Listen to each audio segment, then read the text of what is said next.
Assalamualaikum warahmatullahi wabarakatuh. I am Azifatil Azifa from Basic Analysis of English Prose. My class is B. Today I will try to analyze a short story by Anton Chekhov. The title is A Gentleman Friend. Let's start about the plot. First is exposition. In the exposition, at the beginning of the story, the narrator interested in telling us about Vanda. We learn about her backstory, her character, and her confusion with what she must do in her life now. The second is rising action. She found her turquoise ring, but she still felt insufficient and lacking with the results of the pawn. She cannot buy clothes as she wants and prefers clothes rather than food or shelter. Next is climax. In the climax, she met Finkel, who one of a gentleman friend. She hoped to lend his money, but she lied about his wishes. This is because she was not confident in her appearance that was different from before. Curtly, Finkel refused her from his room. In the following action, Vanda feels more miserable and must endure until the end of his life. The last is denouement or resolution. She back at the Renaissance as usual and dancing in there. She had on an enormous new red hat, a new fashionable jacket, and brown shoes. And she was taken out to supper by a young merchant up from Kazan. The second is point of view. The story's focus is currently on Vanda and Finkel. The narrator is omniscient, which when he took it in the beginning, the charming Vanda, or as she was described in her passport, the honorable citizen Natasha Kanavkin. The narrator emphasized Vanda's shame throughout the story. Next is character and traits.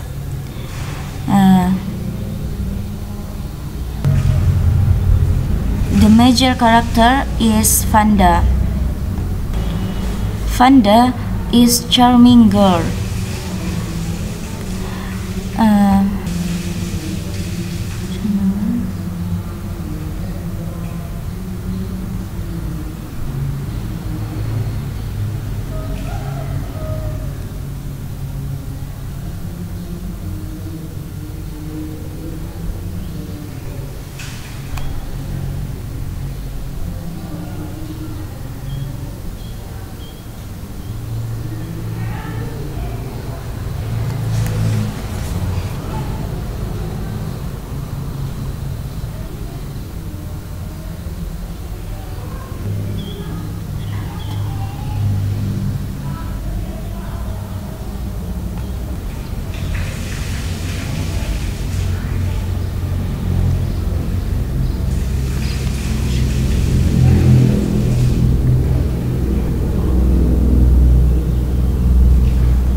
So, because she didn't believe in her appearance,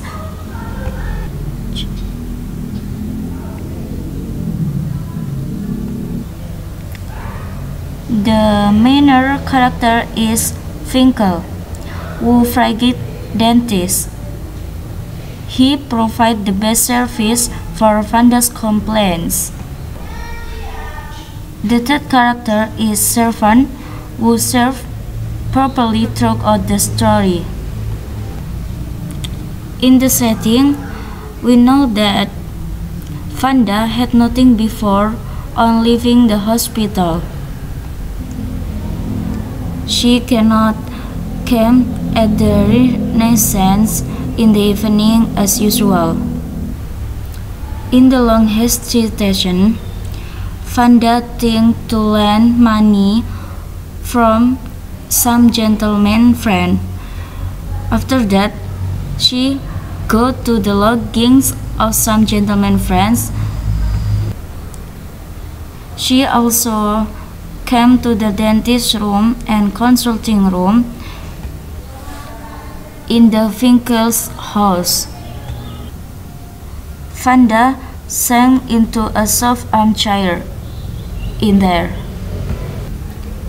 After that, she got out into the street and she felt more overwhelmed with shame than before. But now it was not her poverty she was ashamed of. She walked along the street, spitting blood and brooding on her life, her ugly, wretched life. There are three symbols of this story.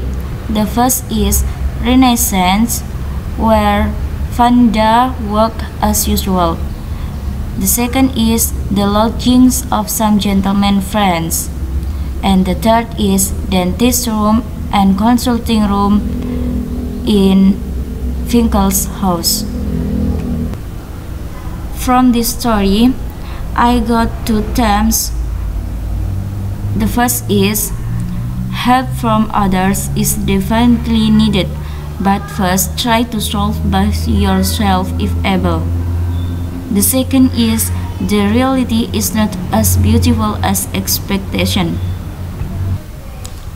In this story, I find few examples of literary elements. For example, is in the second paragraph. This is about Vanda cannot buy for that sum a fashionable short jacket, nor a big hat, nor a pair of brown shoes, and without those things, she had a feeling of being as it were undressed. She felt as though the very horses and dogs were staring and laughing at the plainness of her dress.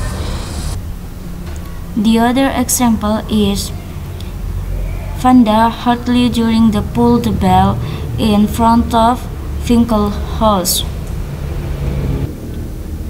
And in Finkel's house, the staircase impressed her as luxurious and magnificent. The other example also show on Finkel's, who now he had a cross, sleepy expression and looked solemn and frigid like a police captain. He stood before her with the air of man expecting her to go, waiting to be left in peace.